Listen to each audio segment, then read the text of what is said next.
Halo, Assalamualaikum. Selamat datang di channel Matematina Kelas Belajar Matematika Jadi Seasik ini. Dalam video kali ini kita akan mencari nilai sudut istimewa dengan sangat mudah.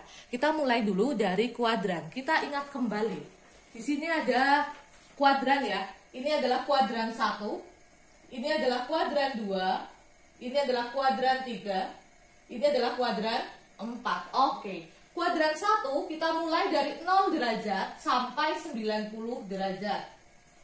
Bisa kita tulis di sini tetanya, yaitu kurang dari sama dengan 0 sampai 90 derajat.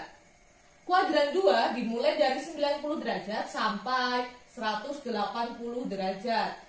Tetanya 90 derajat sampai 180 derajat. Di kuadran 3 dari 180 sampai 270.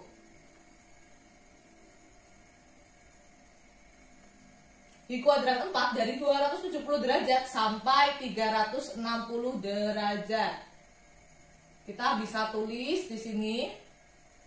Ini adalah kuadran 1, kuadran 2, kuadran 3, kuadran 4. Nah, pada kuadran 1, ini nilai sin, cos, tan semuanya adalah bernilai positif. Berarti kita bisa tulis semua positif. Sem positif. Itu artinya semua positif. Di kuadran 2, hanya sin yang positif. Di kuadran 3, hanya tan yang positif. Dan di kuadran 4, hanya cos yang positif. Oke, jadi kita bisa hafalkan sem, sin, tan, cos. Sem, sin, tan, cos. Semua siswa tahu cinta. Oke. Lanjut lagi. Kalau sudah seperti itu, maka kita lanjutkan bahwa ada dua rumus yang bisa kita cari untuk mencari sudut istimewa, yaitu ada rumus tetap dan juga rumus berubah. Rumus tetap kita bisa mulai dari mana? Yaitu dari ini, sumbu X atau sumbu horizontal. Ini adalah rumus tetap. Kita bisa tulis di sini ya, rumus tetap. Nah, jelas ya. Kalau yang sumbu vertikal di sini atau sumbu Y, ini adalah rumus berubah. Nah, rumus tetap kita mulai dari kuadran 1. Rumus tetapnya ini adalah theta. Sudah kuadran 1 sudah ada nilainya, atau nilainya adalah theta. Di kuadran 2 ini kan, di rumus tetap kan sumbu ini. Kuadran 2 di atasnya 180. Di atasnya 180, maka rumusnya adalah 180 min theta karena kurang dari 180. Jelas ya? Kalau di kuadran 3 ini kan di bawahnya 180 ya. Maka rumusnya adalah 180 plus theta. Nah, sedangkan di kuadran 4 ini masih di sumbu X atau garis horizontal, maka kuadran 4 adalah di bawahnya 360, jadi 360 min theta. Oke, ini adalah rumus tetap untuk masing-masing kuadran. Selanjutnya, pada rumus berubah. Rumus berubah atau pada garis garis vertikal, ini yang ke atas atau sumbu Y. Dimulai dari kuadran 1. Ini di kuadran 1 ini di sebelah bawahnya ya. Sebelah bawahnya 90 derajat, maka rumusnya adalah 90 min theta. Sedangkan kuadran 2 sebelah kanannya 90, maka 90 plus theta. Kuadran 3 ini pada sumbu vertikal adalah kirinya 270, maka rumusnya adalah 270 min theta.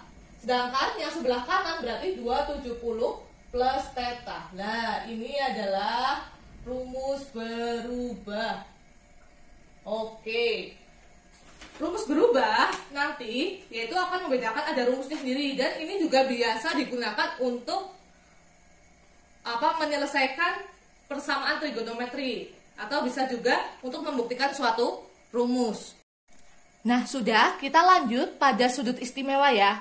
Tentu saja sebelum menggunakan rumus, saya akan menggunakan cara yang lebih gampang, yaitu dengan cara kita mengingat grafik dari masing-masing sin, cos, tan. Yang grafik itu tentunya sudah dipelajari di kelas 10 juga ya. Oke. kita mulai dari kuadran 1 dulu. Kita menentukan sudutnya terlebih dahulu.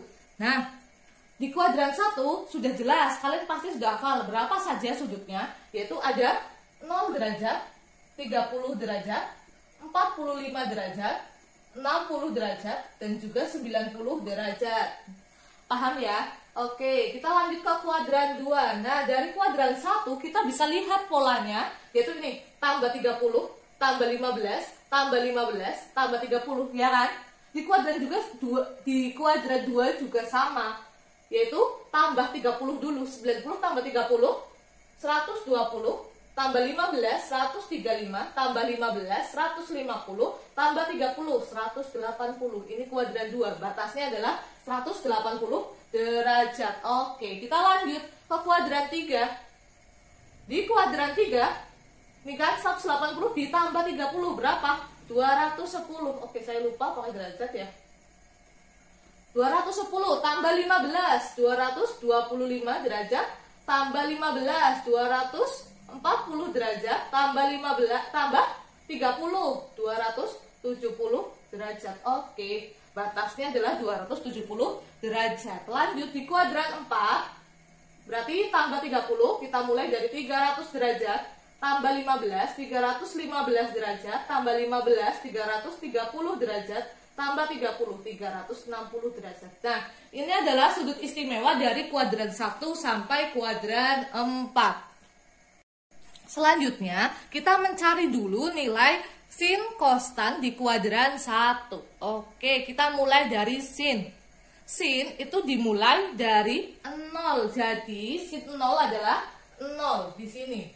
Nah, 30 dari 0 kita naik lagi, yaitu ke setengah.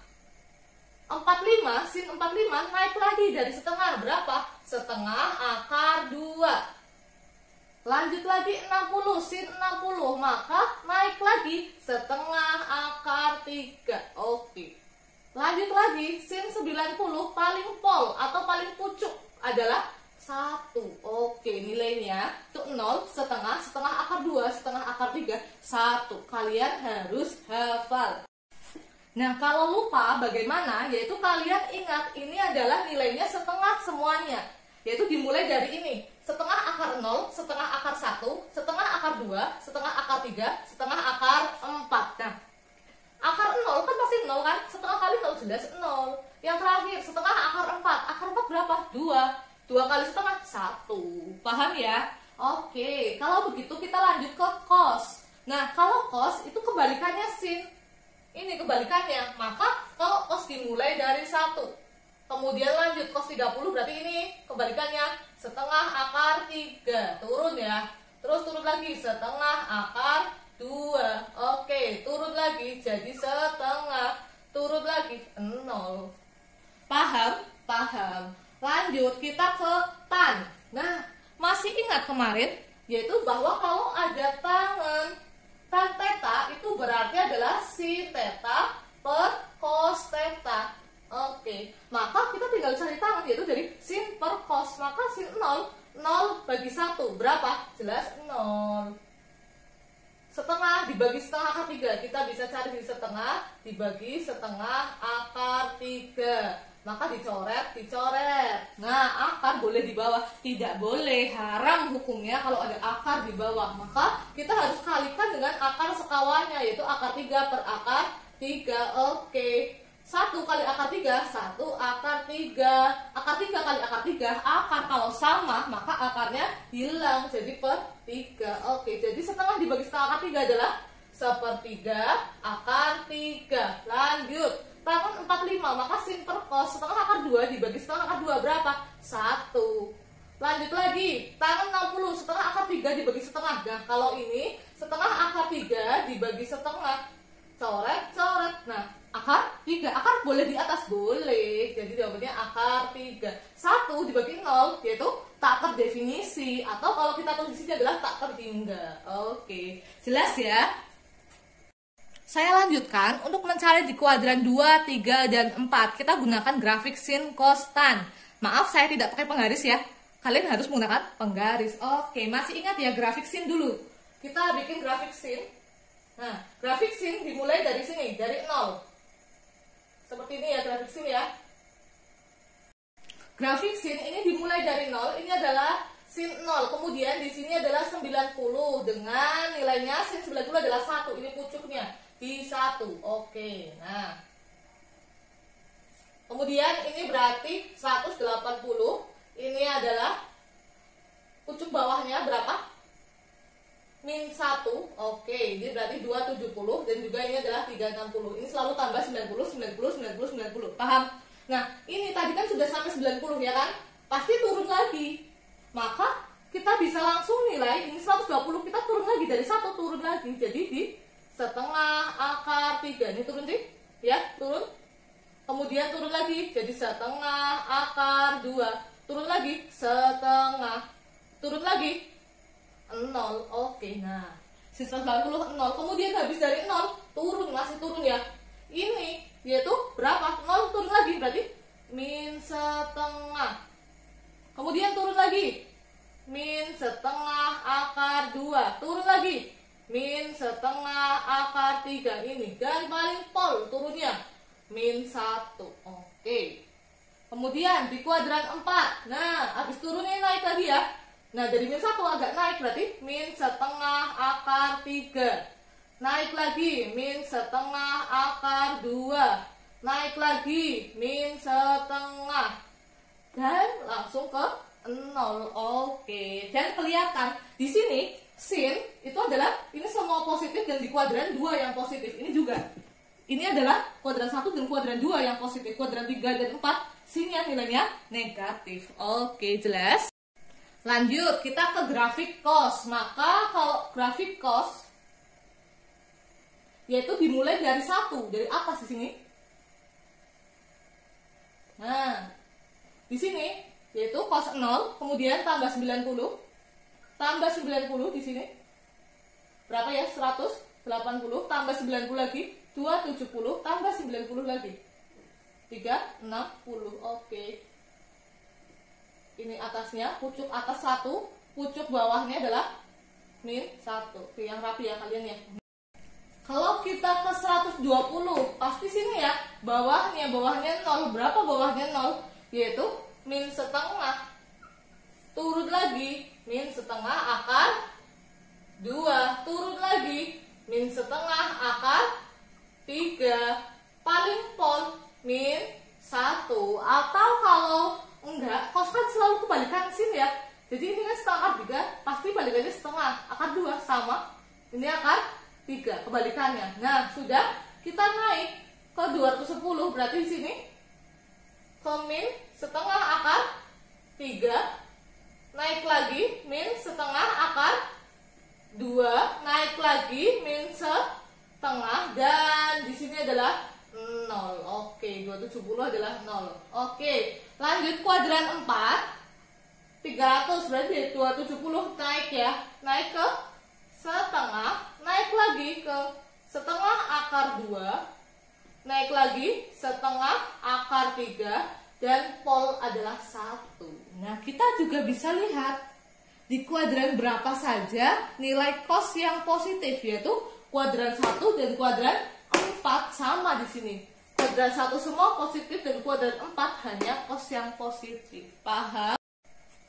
Lanjut, kita ke tangan. Tangan tinggal seperti tadi ya, pakai sin per cos. Setengah akar 3 dibagi min setengah, berarti minus.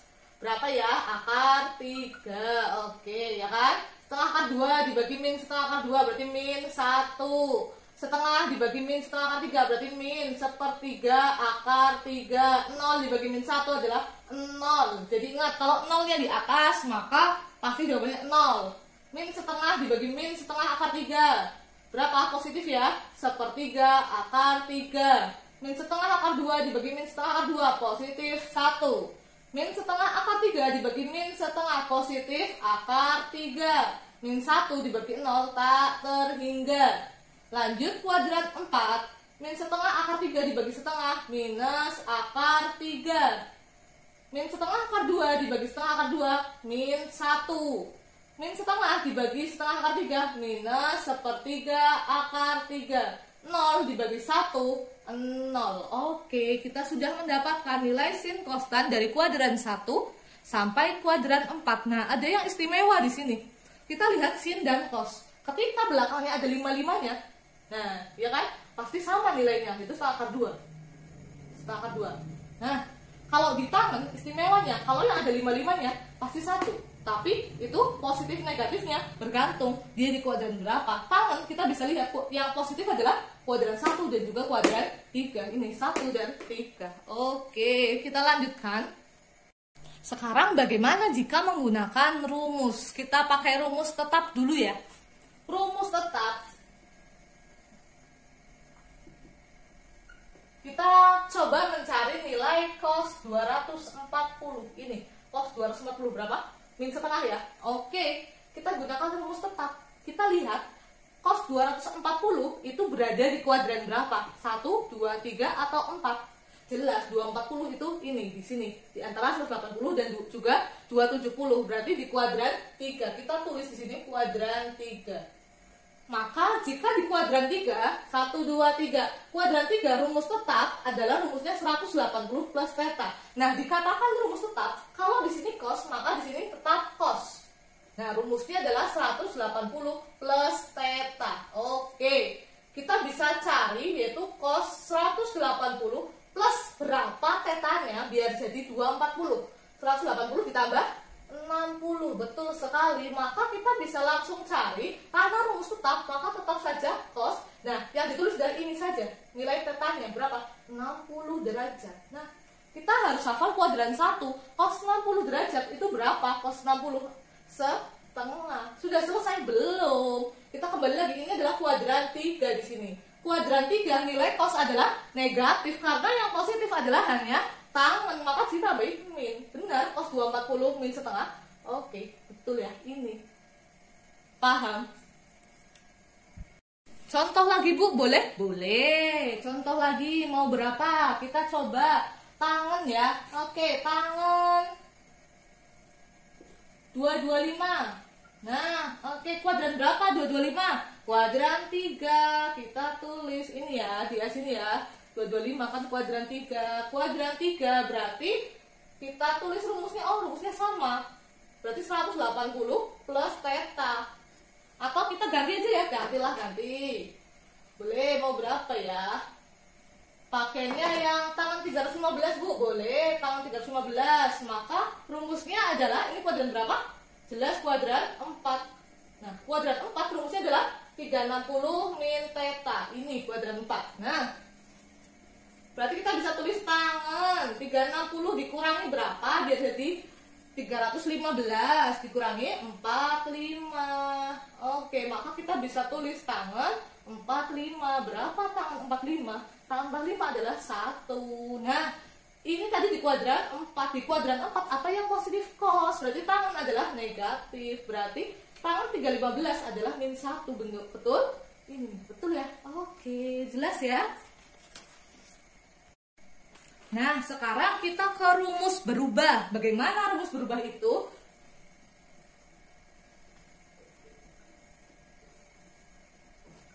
Rumus berubah yaitu kalau ada sin 90 min theta, maka nanti sin ini berubah jadi cos theta. Oke, nilainya udah berubah jadi cos. Kalau ada cos 90 min theta, maka berubah jadi sin. Kalau ada tangan 90 min theta, maka berubah jadi kotangan. Kalau ada kotangan 90 min theta, maka jadi tangan theta. Oke, ini adalah untuk kuadran 1. Untuk kuadran 2, 3, dan 4 juga sama. Bedanya di apa? Di sini. Kalau di kuadran 1 adalah semuanya adalah positif. Tapi kalau di kuadran 2, 3, 4, lihat lagi kuadran 2 hanya sin yang positif. Berarti kalau di sini yang nilainya sin nantinya, maka berubah jadi nilai positif. Kalau tangan, ini kuadran 3 yang positif. Kuadran 4 hanya cos yang positif. Contohnya bagaimana? Kita mau mencari ini. Cos berapa ya? Kita mau mencari cos 60, boleh? Cos 60 derajat. Kita gunakan rumus berubah. Maka cos 60 itu sama aja dengan cos 90 min 30. Maka sama aja dengan, ini kan cos ya, 90 min theta. Ini kalau cos berubah jadi sin, maka ini berubah jadi sin. Sin berapa? Ini tetanya berapa? 30. Kita lihat sin 30 berapa? Setengah. Nah, berarti cos 60 itu sama dengan setengah. Oke. Nah, sedikit saya kasih yaitu sudut rangkap. Namun, pembuktiannya nanti akan saya buktikan pada bab selanjutnya. Kita perlu ketahui dulu ya sudut rangkap seperti apa, karena untuk membuktikan identitas trigonometri. Oke, sudut rangkap ada beberapa yang kita perlu tahu. Yang pertama, kalau ada sin 2 theta atau alfa boleh, theta boleh. Kalau ada sin 2 theta, maka sama aja dengan 2 sin theta cos theta. Oke. Lanjut, yang kedua cos 2 theta. Kalau cos di sini ada 3 rumus yang harus kita hafal. Yang pertama 1 min 2 sin kuadrat theta. Yang kedua cos 2 theta itu sama aja dengan 2 cos kuadrat theta min 1. Ini kuadrat ya. Yang ketiga cos 2 theta itu sama dengan cos kuadrat theta min sin kuadrat theta. Nah, tangen 2 theta itu sama dengan 2 tangen theta per 1 min tangen kuadrat theta. Oke, ini perlu kalian tahu terlebih dahulu. Nah, kalau cos ini ada 3, maka penggunaannya sesuai rumus yang diperlukan. Terima kasih sudah menonton. Jangan lupa like, comment, dan subscribe.